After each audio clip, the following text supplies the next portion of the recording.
Haleluya Yesu, haleluya mwami. Mwami mwiza ndagushima kandi nakunezerewe ko arushijeho kubana natwe. Uri Imana y'urukundo kandi uri Imana y'amahoro. Mubyeyi mwiza nje imbere yawe, nje imbere yawe kandi nguhimbaza, nje imbere yawe kandi nkunezerewe mu izina rya Yesu.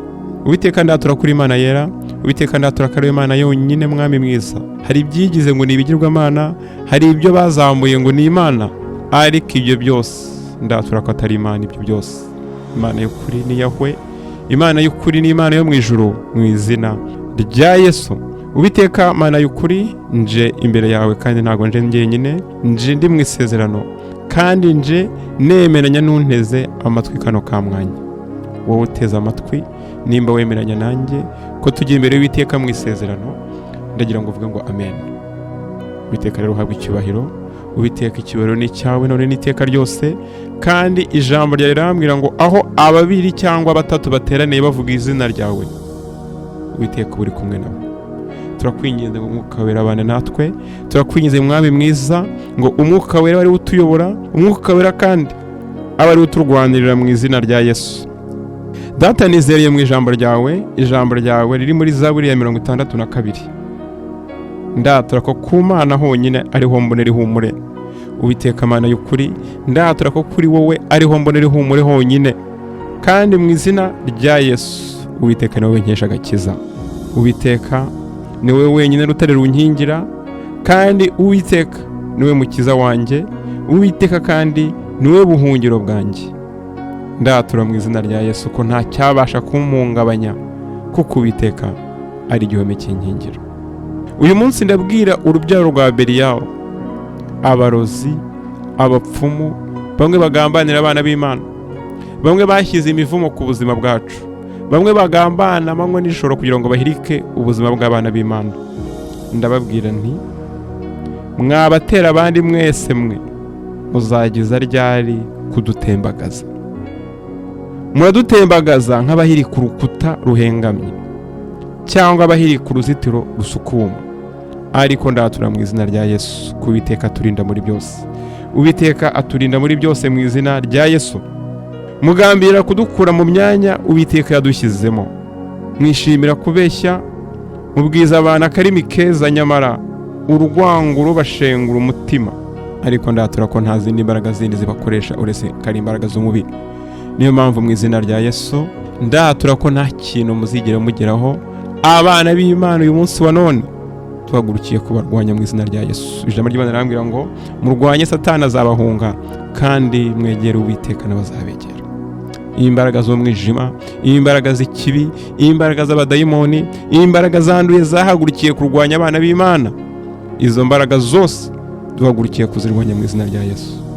Ndatura mu izina rya Yesu ko Uwiteka ari we rutare niringira, Uwiteka niwe mukiza wanjye, Uwiteka n'ubuhungiro ntamenwa bwanjye, bityo nta cyabasha kumpungabanya. Abanzi, abagaragu ba Satani, imbaraga zo mwana Satani zahagurukiye kurwanya abana b'Imana, ndatura ko ntacyo zizakora, ntacyo muzakora, ntacyo muzakora mbaraga mbi, ntacyo muzakora mwa badayimoni mwe, ntacyo muzakora mwa myuka yanduye mwe, mu izina rya Yesu. Imana niyo nkesha agakiza n'ikuzo, Imana niyo rutare rukomeye nisunga, ni nayo buhungiro bwanjye mu izina rya Yesu. Uwiteka uri ubuhungiro bwacu. Ijambo ryawe rirambwira Uwiteka ngo kuri Kristo niho itorero ryawe ryubatse, kandi ngo amarembo y'ikuzimu ntago azigera duhungabanya. Amarembo y'umwanzi, amarembo ya Satani, amarembo y'abadayimoni ntago azaduhungabanya. Mu izina rya Yesu ndatura ko amarembo y'umubi, ndatura ko amarembo yanduye atazigera duhungabanya namba. Imivumo Satani ntago azaduhungabanya, imivumo batuvuma ntago azaduhungabanya. Ijambo ryawe rirambwira riti umuvumo udafite impamvu ntufata. Uwiteka nakwinginze ngo imivumo yose abana bawe bavumwe uyitesha agaciro. Imivumo Satani yatuvumye uyitesha agaciro. Ba Baramu bose, ba Baraki bose, imivumo batuvumye yose uyitesha agaciro. Uwiteka mu izina rya Yesu. Uwiteka nakwinginze ngo ubari ubana natwe muri kano kanya mu izina rya Yesu. Kandi ijambo ryawe rirambwira ngo abantu boroheje sabo kwizerwa, abakomeye nabo ntacyo bashoboye, bose hamwe n'ubusa. Uwiteka niwe ukomeye gusa, yaba boroheje yaba bakomeye. Uwiteka abo bose urabaruta Uwiteka. abo bose bari hejuru Uwiteka. Niyo mpamvu ibyiringiro byacu Uwiteka biri muri wowe. Kandi ijambo ryawe rirambwira ngo ntitukishingikirize ku gutungwa n'amahugu. Uwiteka, ndatura ko amahugu atari umugabane w'abana bawe. Ndatura ko amahugu atari umugabane wacu mu izina rya Yesu. Kandi ijambo ryawe rikatubwira ngo ntimukaniratane ibyo mwambuye ku ngufu. Uwiteka, ndatura ko ubwambuzi atari umugabane wacu nk'abana b'Imana. Kandi ijambo ry'Imana rirambwira ngo nubwo umutungo wanyu wakwiyongera ntukabatwara umutima. Uwiteka, nakwingize ngo uturinde ibyadutwara umutima. Uwiteka, nakwingize ngo uturinde ibyadukura ku bwiza bwawe. Numvise Imana ivuga ijambo, irongera iravuga ubwa kabiri iti niye nyir'ububasha. Uwiteka, ndatura ko ari wowe nyir'ububasha. Uwiteka, ndatura ko ari wowe nyir'ubushobozi mu izina rya Yesu. Koko Uwiteka uri umugiraneza, umuntu wese umugira ibihwanye n'ibyo yakoze. Uwiteka, rero tuje imbere yawe, tuje imbere tukwinginga mwami mwiza, tuje imbere tukwinginga ngo ubane natwe muri ano amasengesho yo kurimbura imivumo mu izina rya Yesu. Uwiteka, twasobanukiwe ko imivumo n'ahandi ikomoka mu kwica amategeko yawe. Imivumo n'ahandi ikomoka Uwiteka ikomoka mu gufungurira amarembo Satani. Abatuvuma, abatwifuriza ibibi, abadutongera ibibi, abo bose babonye uburyo bwo kubikora kubera ko twishe amategeko yawe. Uwiteka, nakwinginze ngo tubabarire kwica amategeko yawe. Uwiteka, utubarire ibyaha byose twakoze. Uwiteka, utubabarire ibicumuro twagucumuyeho. Uwiteka, utubabarire gukiranirwa kwaturanze ndetse no kwaranze imiryango yacu. Uwiteka, utugirire neza mu izina rya Yesu. Uwiteka, nakwinginze ngo utwezeho imyanda yose y'umutima, kandi ndakwinginze mu izina rya Yesu ngo tweze imyanda yose y'umubiri. Turakwinginze ngo ubugingo bwacu buzanzamure. Turakwinginze ngo ubugingo bwacu wongere ubuhe ubuzima bushya. Kuko ijambo ry'Imana rirambwira ngo uri muri Kristo Yesu ahinduka icyaremwe gishya. Ndakwinginze ngo yaba njyewe n'abanteze amatwi muri kano kanya, Uwiteka, uzanzamura ubugingo bwacu. Uwiteka, nta handi gutabarwa kuri muri wowe. Uwiteka, turibaza tuti gutabarwa kwacu kuri he?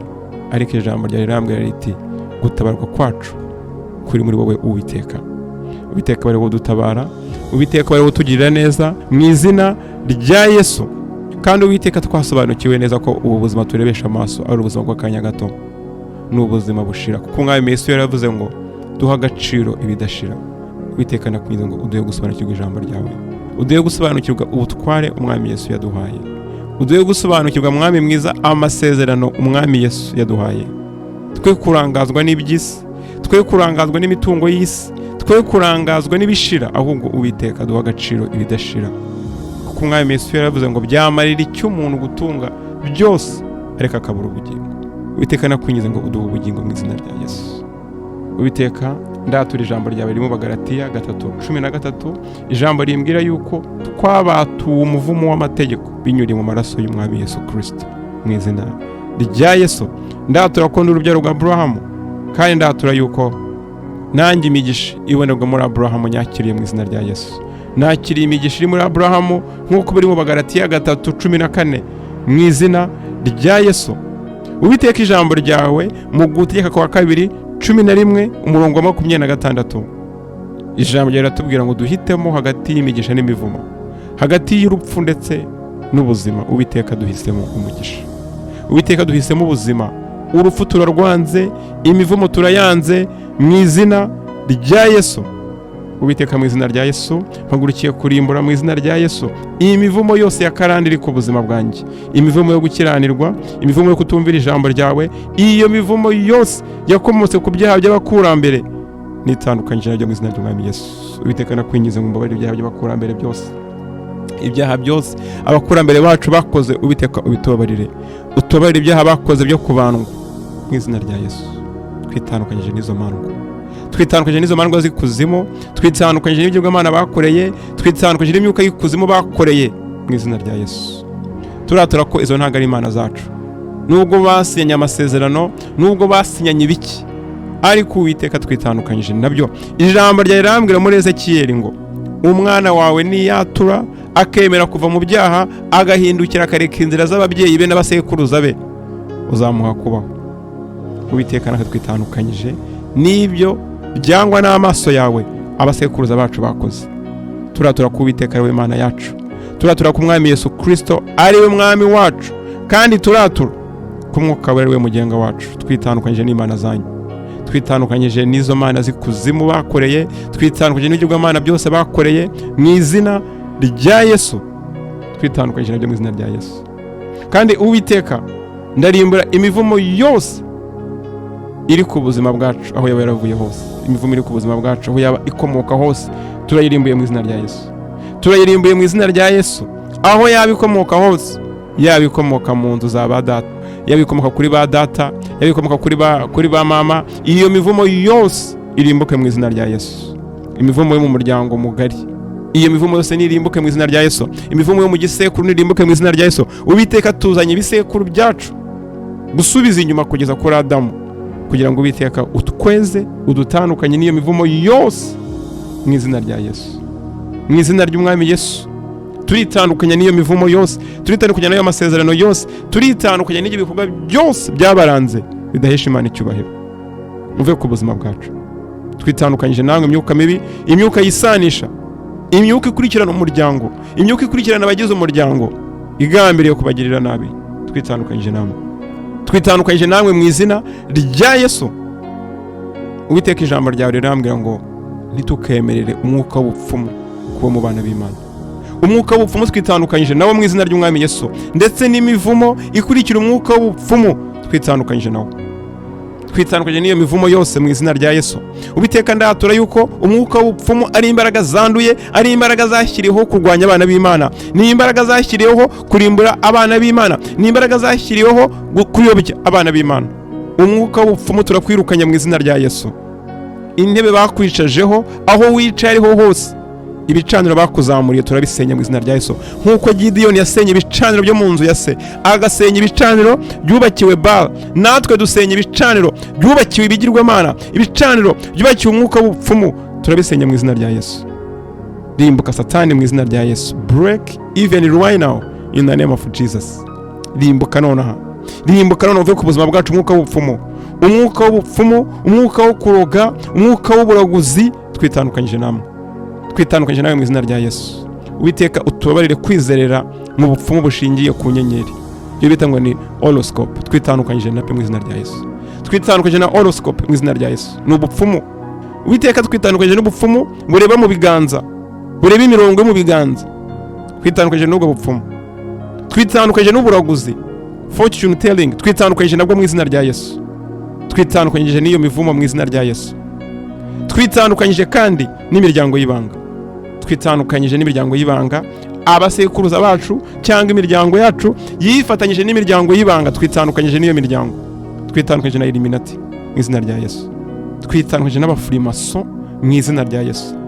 Twitandukanyije n'aba brotherhood bo muri West Africa. Twitandukanyije nabyo mu izina rya Yesu. Twitandukanyije n'imyuka y'ikuzimu ikomoka mu Buhinde y'Abahindu. Twitandukanyije nayo mu izina rya Yesu. Twitandukanyije n'imyuka ikomoka muri Aziya, imyuka y'Ababudiste. Twitandukanyije nawe mu izina ry'umwami Yesu. Twitandukanyije n'imyuka y'ikuzimu iva mu Barabu. Twitandukanyije n'imyuka y'ikuzimu iva muri Amerika no mu Burayi. Twitandukanyije n'ibyo bigirwamana byabo, imyuka y'ubutinganyi. Twitandukanyije nayo. Twitandukanyije n'imyuka y'ikuzimu itera abana b'Imana kugoma. Twitandukanyije nayo. Imyuka y'ubusambanyi, imyuka ya pornography. Twitandukanyije nayo. Twitandukanyije na za pornography mu izina rya Yesu. Twitandukanyije n'imyuka y'ikuzimu yinjiye mu bana b'Imana bari mu bintu byo kureba indirimbo zirimo ibintu bya pornography, indirimbo zikuzimu. Twitandukanyije nazo mu izina rya Yesu.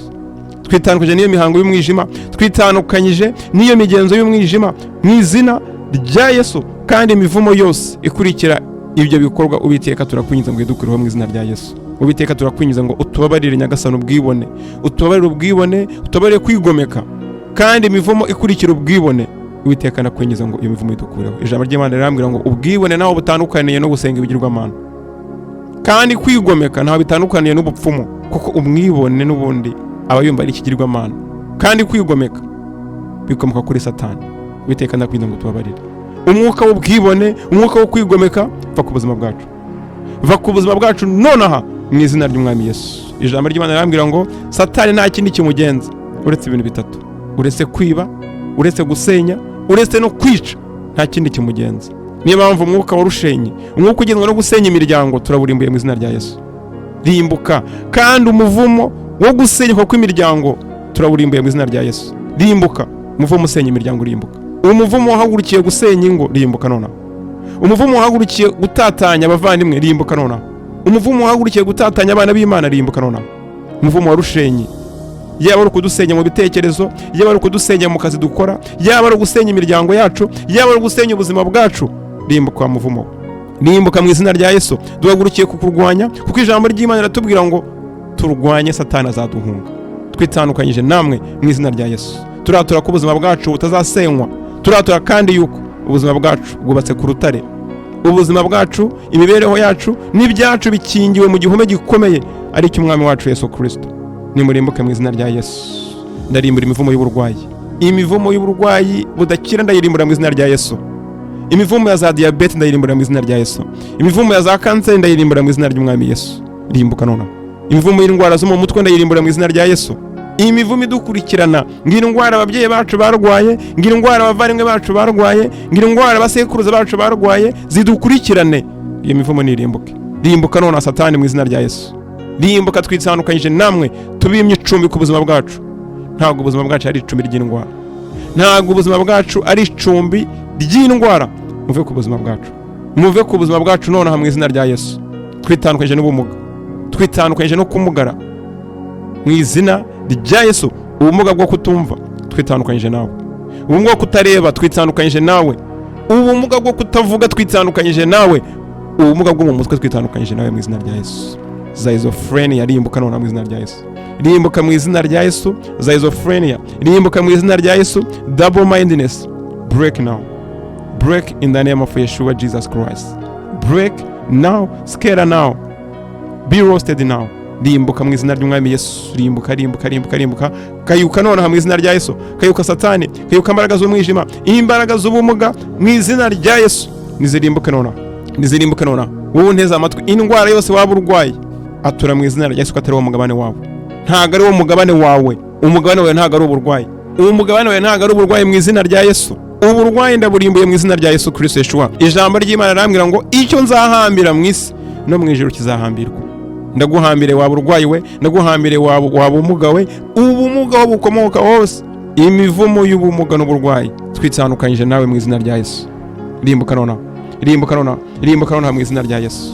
Ubiteka kandi twasobanukiwe neza ko ubukene bwabaye akarande, ubukene bugenderera abana bawe ntibugende. Twasobanukiwe ko ari umuvumo. Twitandukanyije n'imivumo y'ubukene. Twitandukanyije n'imivumo y'ubukene mu izina rya Yesu. Twitandukanyije n'imivumo y'imyenda. Twitandukanyije n'imivumo y'imyenda. Twitandukanyije n'imivumo yo gukora ntibigende. Twitandukanyije n'imivumo yo kutagira ikintu abana b'Imana bageraho. Twitandukanyije nayo. Iyo mivumo twitandukanyije nayo. Twasobanukiye ko Satani nta kindi kimugenza uretse guteza abana b'Imana ubukene. Twitandukanyije namwe imivumo y'ubukene, muve ku buzima bwacu, muve ku mibereho yacu mu izina rya Yesu. Nimurimbuke nona. Nimurimbuke nona. Ubukene rimbuka, rimbuka. Twitandukanyije nawe. Umugabane wacu si ubukene, kuko Uwiteka niwe waremye isi. Nta burenganzira mufite bwo kutwima, bwo kutuburizamo ibyo Uwiteka yaduteguriye. Imigisha yacu mwanyaze, ibyacu mwibye, nibitugarukire byikubye karindwi mu izina rya Yesu. Ibyonnyi byose byahagurukiye kona imigisha yacu. Ibyonnyi byose byahagurukiye kona imitungo yacu. Ibyonnyi byose byahagurukiye kona ibyacu. Nibirimbuke nona. Nibirimbuke nona. Ibyonnyi nibirimbuke nona. Imivumo ikurura ibyonnyi nirimbuke nona.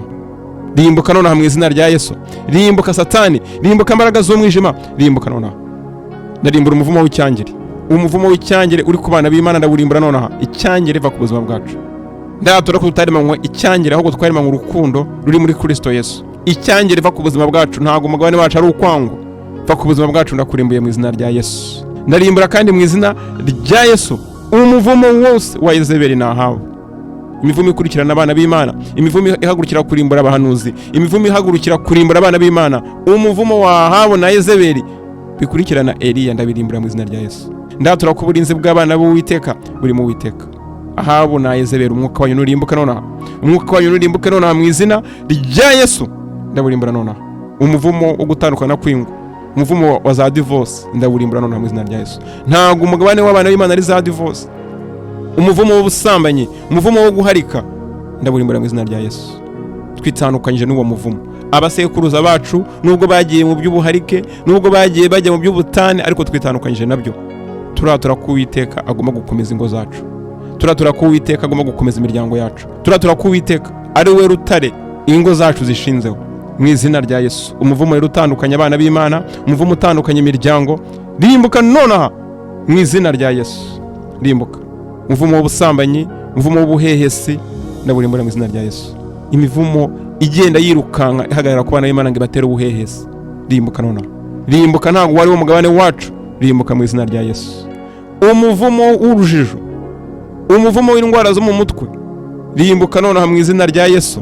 Kandi umuvumo wo gukorera Satani, umuvumo wo gukorera Satani, umuvumo w'ubupfumu, umuvumo wo kwiringirira mu bupfumu, twitandukanyije namwe, twitandukanyije n'imihango yose y'ubupfumu mu izina rya Yesu, twitandukanyije n'imihango yose y'umwijima mu izina rya Yesu. Idolatry, break now. Rimbuka nonaha mu izina rya Yesu, rimbuka kandi nonaha mu izina rya Yesu. Imivumo itera za accident, rimbuka, rimbuka. Ndatura ko urupfu ntago ari umugabane wacu. Abana b'Imana ntago tuzapfa tuzarama, abana b'Imana ntago tuzapfa tuzarama, kugira ngo tuvuge imirimo ikomeye y'Uwiteka Imana yacu. Urupfu ntago ari umugabane wacu, kandi gukenyuka ntago ari umugabane wacu. Abana b'Uwiteka, Uwiteka bahakuramba, bagakora ibyo Uwiteka yabateguriye gukora byose mu izina rya Yesu. Twitandukanyije n'urupfu. Urupfu aho waba ukomoka hose, twitandukanyije nawe. Waba ukomoka mu mpanuka, waba ukomoka mu byorezo, waba ukomoka mu ntambara, aho waba ukomoka hose, rupfu pfa ku buzima bw'abana b'Imana. Ndakwirukana nonaha mu izina rya Yesu. Ndakwirukana mu izina ry'Umwami Yesu. Umwami Yesu yaragutsinze, yagutsindiye ku musaraba, yagutsindiye mu mva, yagutsindiye n'ikuzima kwambura imfunguzo. Ntago amarembo yawe azatunyeganyeza mu izina rya Yesu. Rimbuka Satani, rimbuka mwuka w'urupfu, rimbuka nonaha. Dayimona bidoni, rimbuka nonaha. Dayimona bidoni ni wowe ukuriye urupfu, rimbuka. Apollyon, rimbuka nonaha mu izina rya Yesu. Rimbuka mu izina rya Yeshua. Ndatura ko abana b'Imana ntacyo uzadukoraho. Ugambirira kuturimbura, ugambirira kutugirira nabi, ugambirira kutugurundura amajosi, ariko ntabyo uzageraho. Rimbuka Satani. Ijambo ry'Imana rirambwira ngo ucukura icyo bazakigwamo, icyo waducukuriye warupfuwe, kigwemo ari wowe mu izina rya Yesu. Kandi ijambo ry'Imana rirambwira ngo utogoza ibitare, utogoza ibibuye bizamugwira ari we. Ibibuye wadutogoreje ngo bitugwire mu izina rya Yesu, bari we bigwira. Rimbuka nonaha, rimbuka nonaha mu izina ry'Umwami Yesu. Rimbuka mu izina rya Yesu, rimbuka. Kandi umuvumo utera abana b'Imana kunanirana, kwigomeka, umuvumo nurimbuke. Abana b'Imana ntabwo bakwiye kuba ibyigomeke, yaba ari ukwigomeka mu miryango, yaba ari ukwigomeka ku buyobozi, yaba ari ukwigomeka ku Mana. Ntabwo abana b'Imana ari ibyigomeke. Ubwigomeka turabwanze, umuvumo w'ubwigomeka turawanze mu izina rya Yesu. Umuvumo w'impagarara, umuvumo w'intugunda, umuvumo uteza akavuyo mu bana b'Imana, turabirukanya mu izina rya Yesu. Turabirukanya mu izina rya Yesu, rimbuka. Umuvumo utera uburara, umuvumo utera kuzerera no kuburagizwa, turabirukanya mu izina rya Yesu. Umuvumo utera abantu b'Imana kuzerera ntibashyira akarenge hamwe ngo batere imbere bagere aho bagera, turabirukanya mu izina rya Yesu. Va ku buzima bw'abana b'Imana nonaha mu izina rya Yesu. Kandi Uwiteka, imivumo yose urubyaro rwa Satani rwatuvuzeho turayivuguruje mu izina rya Yesu. Imivumo abapfumu batuvuzeho, imivumo abarozi batuvuzeho, imivumo abagaragu ba Satani batuvuzeho, imivumo yose urubyaro rwa Jezebel rwatuvuzeho, twitandukanyije nayo mu izina rya Yesu. Twitandukanyije nayo nonaha mu izina rya Yesu. Twitandukanyije n'iyo mivumo yose, imitongero badutongereye mibi, twitandukanyije nayo. Uwiteka, twitandukanyije nayo.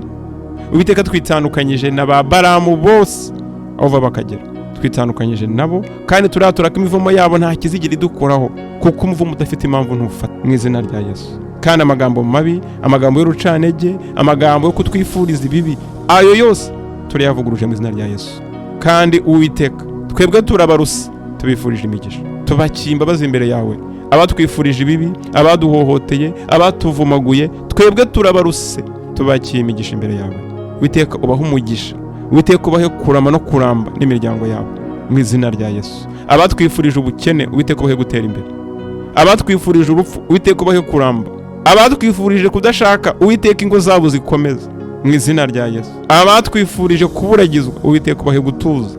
Kandi amagambo mabi batuvuzeho yose, Uwiteka uyarimbure mu izina rya Yesu. Uwiteka uyarimbure mu izina rya Yesu. Ndatura ko abana b'Imana turwanywa muri byinshi, ariko Uwiteka uturinda muri byose. Uwiteka uturinda muri byose mu izina rya Yesu. Kandi Uwiteka nakwingize ngo imivumo yose ababyeyi bacu batuvumye mu bujiji, batuvumye mu burakari, imivumo yose ababyeyi bacu batuvumye batabizi bazi ngo barimo baraduhana, Uwiteka turayivuguruje mu izina rya Yesu, turayivuguruje. Kandi n'imivumo twivumye natwe ubwacu, yaba mu bwihebe yaba mu gahinda, turayivuguruje. Imivumo yose turayivuguruje mu izina rya Yesu. Iyi mivumo yose yavumwe abana b'Imana ndayivuguruje mu izina rya Yesu. Imivumo yose yavumwe abanyarwanda ndayivuguruje nonaha mu izina rya Yesu. Ndaturaka abanyarwanda turi abana b'Imana. Uwo muvumo wose aho waba wihishe uri ku munyarwanda hari hose, umuvumo nurimbuke mu izina ry'Umwami Yesu. Rimbuka. Ntago abanyarwanda ari umugabane wacu kugirwaho n'imivumo. Ntago imivumo ari umugabane wacu. Imivumo yose yavumwe abanyafrika ndayivuguruje mu izina rya Yesu. Umuvumo w'ubukene wavumwe abanyafrika ndawuvuguruje nonaha mu izina rya Yesu. Umuvumo wo kuryana wavumwe abanyafrika ndawuvuguruje nonaha mu izina rya Yesu. Umuvumo wo gukenyuka wavumwe abanyafrika ndawuvuguruje nonaha mu izina rya Yesu. Uwiteka ndatura ko imigisha ari wo mugabane wacu. Ndatura ko umugisha ari wo mugabane w'abanyarwanda mu izina rya Yesu. Ndatura ko kubana amahoro ari wo mugabane w'abanyarwanda mu izina rya Yesu. Ndatura ko kubana mu rukundo ari wo mugabane w'abanyarwanda mu izina rya Yesu. Kandi ndatura ko gukorera Imana ari wo murage wacu mu izina rya Yesu. Uwiteka rero ndakwinginze ngo bane natwe, kandi mu izina rya Yesu ndahambira buri mudayimoni wese washyiriyeho kurwanya abana b'Imana. Ndamuhambira mu izina rya Yesu. Ndamuhambira mu izina rya Yesu. Abadayimoni bakora bucece, abadayimoni bakora bihishe bagambiriye kudutera ibicu, aba badayimoni bose nibarimbuke mu izina rya Yesu. Uwiteka rero habwa icyubahiro. Uwiteka ndagushima kubw'imbabazi zawe. Uwiteka kandi ndagushima ko udutabaye mu izina rya Yesu. Uwiteka nakwingize ngo kubw'isezerano ry'amaraso ribonerwa muri Kristo Yesu, imivumo yose turiho uyitesha agaciro. Imivumo yose turiho uyitesha agaciro mu izina rya Yesu. Kandi ndaturaka imivumo yose tuvuyeho mu izina rya Yesu. Uwiteka uri Imana y'ukuri, uri Imana y'amahoro. Icyubahiro n'ikibi cyawe, kuko utabawe na Kristo abatabawe by'ukuri. Uwiteka umugisha niwo mugabane w'abana bawe. Umugisha niwo mugabane wacu mu izina rya Yesu. Icyubahiro n'ikibi cyawe Uwiteka mbisabye nizeye mu izina rya Yesu Kristo. Amen. Mwene data rero wowe unkurikiye, ndagira ngo nimba wizeranye nanjye kandi ukaba wiringiye ko Uwiteka akuyeho imivumo yose iri ku buzima bwawe, vuga uti amen. Kandi hari ikindi kibazo ufite ku buzima bwawe, ukaba waragenzuye neza ukabona cyagiye kikurikiranye, kandi ukaba waragenzuye neza ukabona cyagiye kikurikirana mu muryango, ababyeyi bawe barakigize, abavandimwe bawe baragifite, cyangwa se n'abasekuruza bawe baragifite, menya ko icyo kibazo nta kindi ni umuvumo uri ku muryango wawe.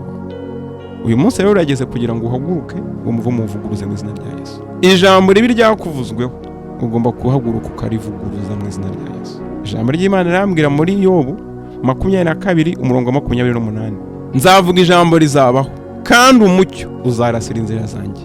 Umucyo rero ugomba kwirukana umwijima mu izina rya Yesu. Imivumo ni umwijima ubudi ku buzima bwawe, naho imigisha ni umucyo urasira inzira zawe, kugira ngo imigambi y'Uwiteka igere kuri wowe. Uyu munsi ndakwaturiraho kugira ngo umwijima uve ku buzima bwawe. Nta kindi cyatumye Kristo abambwa ku musaraba no kugira ngo adukureho imivumo. Byaba bibabaje rero kuba Kristo yarapfuye agapfa ku bwacu, akabambwa, akababazwa, uyu munsi tukaba tugifite imivumo. Uwiteka rero atugirire neza, kandi Uwiteka aduhishurire ibitagenda mu buzima bwacu byose, kugira ngo twihane imbere y'Uwiteka imivumo ituve. Kandi uyu munsi duhitemo gukorera Uwiteka. Icyubahiro rero n'ikibi cy'Uwiteka. Ndagushimye kandi ndakunezererewe Uwiteka mubyeyi mwiza kuba ubanye natwe. Uhabwe ikuzo n'icyubahiro mu izina rya Yesu. Muvandimwe rero, kugira ngo ujye unkurikirana, kora subscribe, kandi n'amasengesho gerageza kuyasangiza inshuti zawe, abavandimwe, cyangwa n'undi muntu ubona yafasha. Ndakwifuriza ibihe byiza mu izina rya Yesu.